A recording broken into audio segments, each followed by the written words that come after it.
बेटा, जीते जी दुकान तेरे नाम नहीं होगी। वक्त मिले तो ज़रूर सुने इस कहानी को।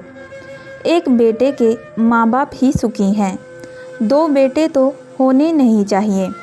माँ बाप को कभी इधर कभी उधर खींचते ही हैं, ऊपर से दो दो बहू तो जीने नहीं देती। सविता अपनी सहेली कमला को आज मन की बात कहने को आतुर दिख रही थी। कमला ने कहा, ऐसी बात नहीं है, मुझे ही देखो, एक बेटा और एक बेटी है। बेटा बहू बहुत दूर रहते हैं, बेटी पास है, पर आज कुछ भी दिक्कत हो अकेले ही करना पड़ता है। ना बहू आ पाती है ना बेटी, सबकी अपनी अपनी जिम्मेदारियां हैं।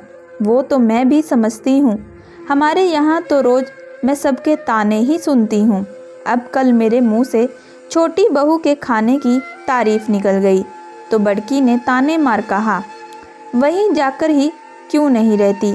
छोटी को बड़की की कोई बात कहूँ तो वो चिढ़कर कहती है, माँ आप जहाँ रहो वहीं के होकर रहो तो अच्छा हो। भाभी तो पूरी स्वार्थी है, आप पता नहीं कब समझेंगे। अब तुम ही बताओ, मैं बात भी ना करूं फिर तो मुंह में टेप ही लगा के बैठो। कमला ने समझाया, देख सविता, जहां बर्तन हो तो खनकने बिना नहीं रहते। तेरे बेटे सही हैं तो फिर क्या चिंता। हाँ बहन, छोटा तो सही है, वो तो बाहर जॉब करता है, पर अभी बड़का अनिल पापा की दुकान में बैठता है। छोटे ने तो पढ़ाई ज़्यादा की तो वो नौकरी करता है, बड़का दुकान में बैठता है। अब बड़का दुकान अपने नाम करने की बात करता है। काम तो देखो वही ज़्यादा देखता है, पर दुकान तो उसके नाम कैसे करूं। आज दुकान बेचो तो 3 करोड़ की है, एक बेटे को कैसे दे।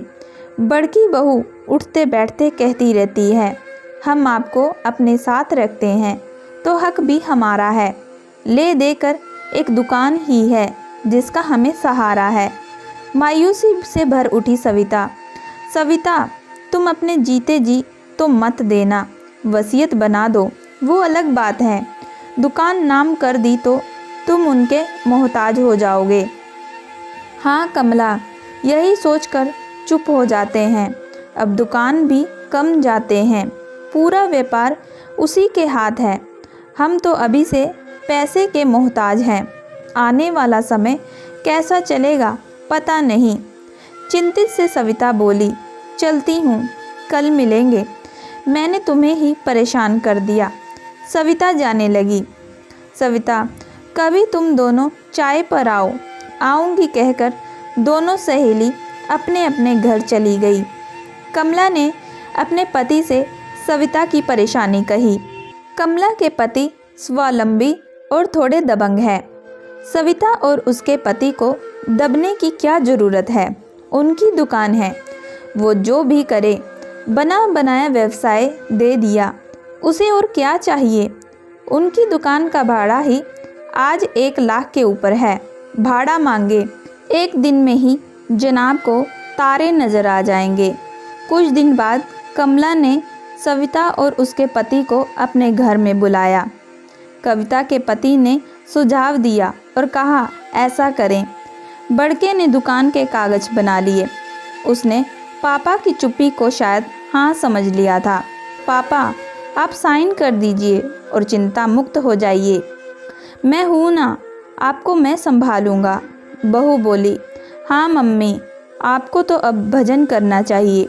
बेटा दुकान तो मेरी है, मैं दुकान के तो हिस्से अभी करने ही नहीं हैं ना। अभी तेरी माँ और मैं मरने जा रहे हैं।